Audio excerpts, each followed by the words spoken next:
ते Basaveshwar कल्याणला 3 dead body सापडली, पण काही खात्रीलायक माहिती नाही. अजून आपण ओपन नाही करायचं. या तिन्ही आरोपी पुढे मिळणार नाहीत, कारण त्यांचे मर्डर झालंय आणि 3 प्रेतं जी आहेत ती कर्नाटकाच्या बॉर्डरवर मिळाली आहेत. वाल्मिक कराड यांची अटक आणि धनंजय मुंडे यांचा राजीनामा, हे 2च मुद्दे घेऊन आम्ही बसलोय. आता आपण भेट घेतली देशमुख कुटुंबियांची, काय त्यांना दिलासा दिलेला आहे आपण, काय पुढची भूमिका असणार?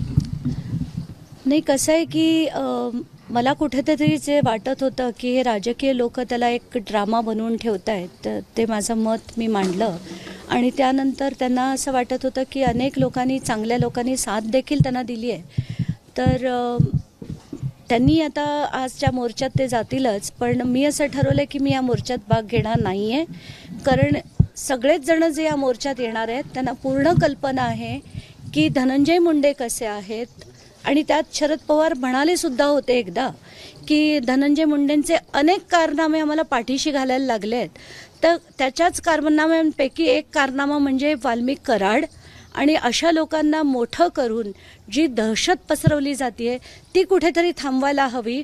म्हणून आम्ही ठरवलं आहे की आम्ही या मोर्चात न भाग घेता कलेक्टरच्या ऑफिसच्या बाहेर आम्ही जी थोडकी माणसं मुंबईहून आली आहे ती आम्ही बसणार आहोत.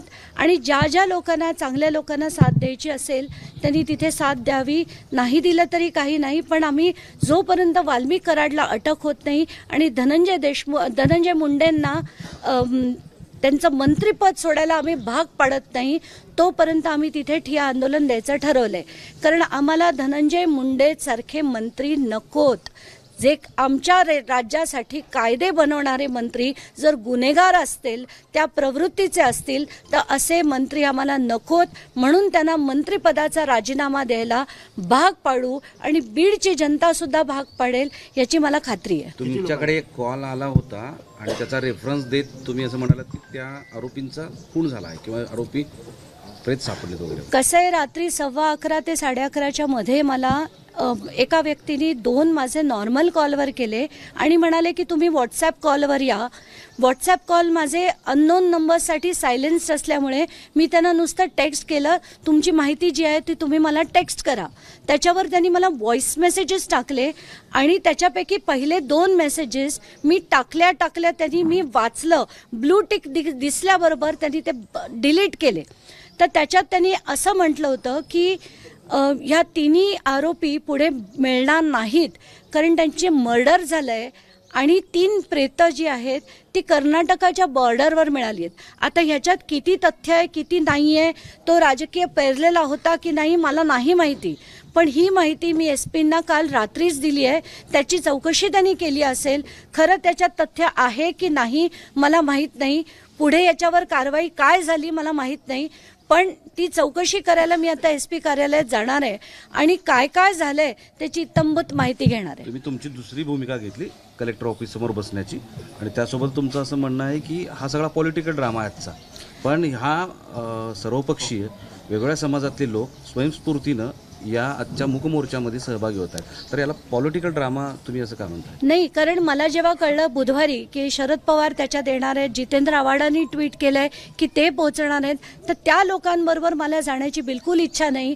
कारण मला सुरुवातीला जेव्हा मंगळवारी कळलं होतं की वारकरी समाजाचे लोक करणार आहेत आणि इतर साधी माणसं येऊन करणार आहेत, म्हणून तसं असतं तर मी नक्कीच गेले असते.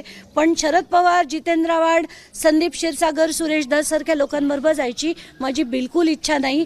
जर हे कुटुंब पण जाणार असेल तर मी डिस्टन्स ठेवून मागे नक्कीच त्यांचं समर्थन म्हणून चालेन, पण या राजकीय लोकांबरोबर बिलकुल जाणार नाही अशी मी भूमिका घेतली. तुम्ही असं म्हणालात की तुम्ही SP-ना फोन करून माहिती दिली. SP असं म्हणता आहेत की मला या संदर्भात म्हणजे अशा पद्धतीची कुठलीही माहिती समोर आलेली नाही, म्हणजे अशी घटना घडली का किंवा काय याबद्दल कुठे समोर आले नाही असं त्यांचं म्हणणं. त्यांनी मला असं सांगितलंय की आतापर्यंत कन्फर्मेशन काही नाहीये, पण त्याची चौकशी काय झाली आहे, कॉल ट्रॅकिंग झालंय का किंवा कोणाचा कॉल होता, कारण त्यांना नंबर वगैरे सगळंच दिलेलं आहे.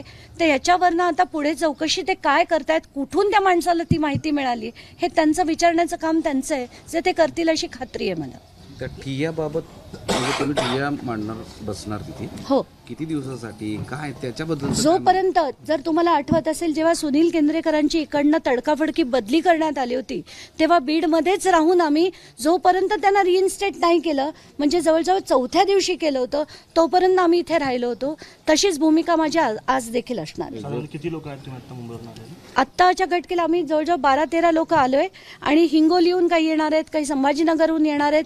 तर आम्ही ज्या आणि बीडकरांना सुद्धा सांगणार आहे की ज्या लोकांना वाटतंय बीडची ही दहशत संपायला हवी, महाराष्ट्रातली ही दहशत सगळीकडे कसं, कारण आपण बघितलं उरणला पण तेच झालं, तिथल्या पण सरपंचांनी माझा संतोष देशमुख होऊ नये असं जेव्हा विधान केलं आणि हेच जर सगळीकडे होत असेल तर हे थांबवण्यासाठी, कारण प्रत्येक ठिकाणी आपण बघतोय आज प्रॉब्लेम असा झालाय की 288 जे निवडून आमदार गेले आहेत त्यापैकी 118वर गंभीर स्वरूपाचे आरोप आहेत. म्हणजे त्यांच्यावर murder, attempt to murder, rape सारखे जर आरोप असले तर ही माणसं काय करणार आहेत? कुठले कायदे आणि सुव्यवस्थेसाठी किंवा लोकहितासाठी हे लढणार आहेत? तर असे ही माणसं ही कोणाच्याही नसतात, कुठल्याही समाजाची नसतात. म्हणून सगळ्या समाजांना आव्हान आहे की तुम्ही आज बाहेर निघून लढा. तुमचं बेमुदत आंदोलन असेल आता बेमुदत आंदोलन असेल जोपर्यंत त्यांची अटक होत नाही तोपर्यंत. नाही, तुम्ही या प्रकरणात बीड जिल्ह्यातले सगळेच राजकारणी सारखे आहेत असा देखील आरोप केलाय. काय नेमका? कारण कसं झालं, मी जेव्हा ट्विट केलं आणि पिस्तुलं दाखवायला सुरुवात केली तेव्हा बऱ्याच जणांनी मला संदीप क्षीरसागरची पाठवली, सुरेश धसच्या लोकांची पाठवली, सुरेश धसनी कशी दहशत केली होती, त्यांच्या पत्नीने तिथल्या लोकांना कशी दमदाटी केली होती, असे अनेक व्हिडिओ माझ्याकडे यायला लागले. आणि ते बघून मला असं वाटलं हे लोक कशासाठी लढतायत. आणि 2012मध्ये जेव्हा मी सुरेश धस यांच्या विरुद्ध लढत होते तेव्हा त्यांच्या आष्टीच्या फार्म हाऊसवर ते गावगुंड ठेवतात, चिकन खायला घालतात, दारू पाजतात, हे जेव्हा ऐकलं होतं, कारण हे 2012-13 बद्दल बोलतेय, तर कुठेतरी हे राजकीय लढा आहे का यांचा? तर माझा तसा नाहीये. कारण मला जेन्युइनली वाटतं की हे सगळं संपायला हवं, ही दहशत संपायला हवी आणि हे जी गुंडगर्दी जी आली आहे राजकारणात ती कुठेतरी संपायला हवी. आता हे जे ठिय्या आंदोलन आहे ते हे सर्व दहशत संपवण्यासाठी असणार आहे की नेमकी काय मागण्या आहे ठिय्या आंदोलन? आमच्या मुख्य मागण्या 2. एक, देशमुख कुटुंबाला न्याय देण्यासाठी वाल्मिक कराड यांची अटक आणि धनंजय मुंडे यांचा राजीनामा. हे 2च मुद्दे घेऊन आम्ही बसलोय. जोपर्यंत हे होत नाही तोपर्यंत शहनिशा होणार नाही. आणि ते जे 3 आरोपी आजपर्यंत फरार आहेत, 3 आणि +1 जे सुरेश धस सारखे आका म्हणतात, तर ते व्यक्ती वेळेपर्यंत हे ठिय्या आंदोलन चालू ठेवणार आहे. धन्यवाद. कलेक्टर ऑफिसच्या बाहेर आम्ही बसणार आहे. कारण कलेक्टर हा, जिल्हाधिकारी हा सुप्रीम अथॉरिटी एका जिल्ह्याचा असतो, त्याच्या समोरच तिथे आम्ही बसून हे आंदोलन करणार आहे. कारण SP ऑफिसकडे बसून आत्ता उपयोग नाही, कारण SPंकडनं हा तपास आता CID कडे दिलाय. त्यामुळे त्यांच्या ऑफिसच्या बाहेर बसून उपयोग नाही. आणि ॲज इट इज ते व्यक्ती अतिशय चांगले आहेत, चांगलं काम करतायत, तर त्यांच्या समोर आंदोलन करून त्यांना डिमोटिवेट करण्यापेक्षा आपण जिथे मागता येईल तिथे ते मागितलं पाहिजे. म्हणून कलेक्टर ऑफिस समोर मागील काही दिवसापासून या ठिकाणी ह्या सगळ्या चर्चा सुरू असताना वेगवेगळ्या मागण्या करण्यात आल्या. पहिल्यांदा SIT, CID चौकशी, हे सगळे वेगळे लोक येत आहेत, अनेक मागण्या करत आहेत. त्यामुळे कशामुळे हे सगळं होत नाही, मला तर ही चौकशी रामायणच काय आहे हे कळत नाही. कारण सगळीकडे आपण बघतो कुठलीही दुर्घटना घडली, काहीही झालं, कुठलीही घटना घडली तरी सुद्धा पहिला डायलॉग असतो की त्याची चौकशी होईल, उच्चस्तरीय चौकशी होईल. तर कुठेतरी असं वाटतं की उच्चस्तरीय चौकशी किती काळ तुम्ही करणार आहात? आत्ता पण मुख्यमंत्र्यांनी जी उच्चस्तरीय चौकशी SIT होईल असं सांगितलं, अशा SITया जे सिंचन घोटाळ्यात झाल्या होत्या, महाराष्ट्र सदन घोटाळ्यात झाल्या होत्या, एवढं मोठं बदलापूरचं जी घटना घडली इतकी दुर्दैवी होती, त्याच्यात सुद्धा चौकशी झाली. पण साध्य काय झालं? कोणाला अटक झाली, कोण जेलमध्ये गेलंय? तर काहीही होत नाही. हे लोकांच्या डोळ्यात धूळपेक करण्यासाठीच हे सगळं बोललं जातं, त्यातनं साध्य काही होत नाही. म्हणून जोपर्यंत ठिय्या आंदोलन देऊन यांना अटक होत नाही अशी भूमिका कोणी घेणार नाही. यांना या जन्मी कोणी अटक करणार नाही हे माझ्याकडनं लिहून घ्या. प्रत्येकजण भेटतंय, कुटुंबियाशी भेटतंय, सगळेजण चर्चा करतायत, अशा वेगळ्या मागण्या का करतायत म्हणून राजकारण होतंय असा देखील आरोप होतोय. नाही, आता त्यांना जे करायचं ते त्यांना जे सुचतंय ते बोलतायत, कारण राजकारणी लोक राजकारणाबद्दलच बोलणार. म्हणून जोपर्यंत आता एकाची भूमिका अशी होती का की नाही जोपर्यंत अटक होणार नाही आम्ही तिथेच असणार आहे, तर हे होताना दिसत नाही आपल्याला. म्हणून आपल्या सगळ्या बीडकरांना आता हे करायचंय. बीड, जालना, पूर्ण मराठवाडा इथे आला पाहिजे की जोपर्यंत धनंजय मुंडे राजीनामा देणार नाहीत आणि जोपर्यंत वाल्मिक कराड यांची अटक होत नाही तोपर्यंत आम्ही बीडमध्ये ठिय्या आंदोलन करणार. हीच भूमिका खरी. खरं तर या प्रकरणामध्ये वाल्मिक कराडवर खंडणीचा गुन्हा दाखल आहे आणि हत्येचा गुन्हा वेगळा आहे. मग त्यामध्ये ते आरोपी नाही आहेत. काय आपली ह्या संदर्भातली काही वेगळी मागणी असणार आहे? मी सोडा, फडणवीस स्वतः अधिवेशनात म्हणाले की आम्ही मकोका लावणार आहे. आणि तो का लावणार आहे? कारण याच्यात जे जे संबंधित लोक असतील त्यांच्यावर तो कायदा लागला पाहिजे आणि त्यांना सुद्धा अटक झाली पाहिजे. आणि हे थेट नाव त्यांनी घेतलं होतं, आम्ही तर घेतलं खूप त्याच्यानंतर. कारण जर मुख्यमंत्री आणि गृहमंत्रीचे म्हणत असतील तर आपल्याला त्याच्यातली काहीच माहीत नाही आहे. पण जर त्यांना वाटत असेल की हे त्यांची पण काहीतरी कुठेतरी हात आहे त्याच्यात, तर म्हणूनच ते म्हणाले असं. ऑडिओ जी रेकॉर्डिंग आपल्याकडे आली ती एकदा ऐकवता का? हो नक्कीच, का नाही. बसवेश्वर कल्याणला 3 डेड बॉडी सापडली, पण काही खात्रीला एक माहिती नाही. अजून आपण ओपन नाही करायचं. परत एकदा बसवेश्वर कल्याणला 3 डेड बॉडी सापडली, पण काही खात्रीला एक माहिती नाही. अजून आपण ओपन नाही करायचं. हे कोणाचा फोन आहे? कुणी केलेला आहे? हा एका व्यक्तीने काल रात्री 11:15 फोन केले. माझा व्हॉट्सॲप कॉलवर माझे अननोन नंबर सायलेन्स होतात म्हणून त्यांनी व्हॉइस मेसेज टाकले.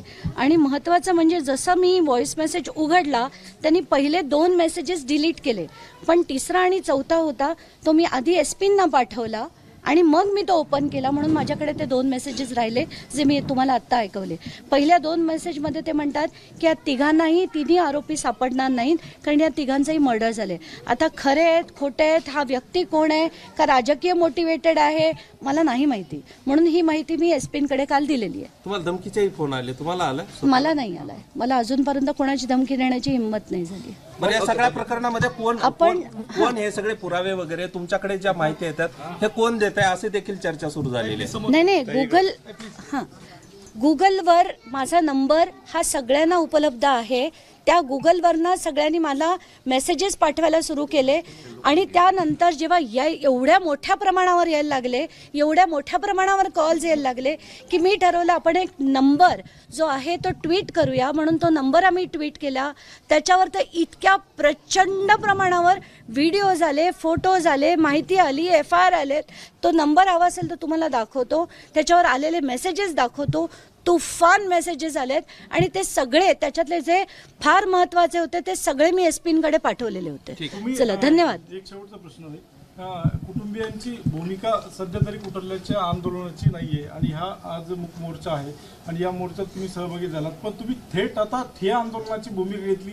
या मागचं काय राजकारण? यामागचं राजकारण नाही आहे. यामागचं कारण काय ते तुम्ही विचारा. यामागे जोपर्यंत त्यांना अटक होत नाही तोपर्यंत लढा देण्याची गरज आहे आणि ते मी देण्याचं ठरवलं. तर बीडमध्ये असंच एक प्रकरण घडलं होतं, जाळपोळीचं प्रकरण झालं होतं, त्यातही काही चौकशी झाली नाही अजून. पण होणारच नाही कारण ह्या सगळ्या माहिती आल्यात का? खूपशा माहिती आल्यात आणि यांच्याच नाहीत सगळ्यांच्याच आल्या. सगळं होत असताना त्याच्याबद्दल कुणी बोलायला तयार नाही. कोणी बोलायला तयार नाहीच आहे ना. तेच तर सांगते. आणि हे सगळं जर संपवायचं असेल ते हे जे किंगपिन आहेत ना त्याचे, हे जे सो कॉल्ड धस म्हणतात ते आका, त्यांना जोपर्यंत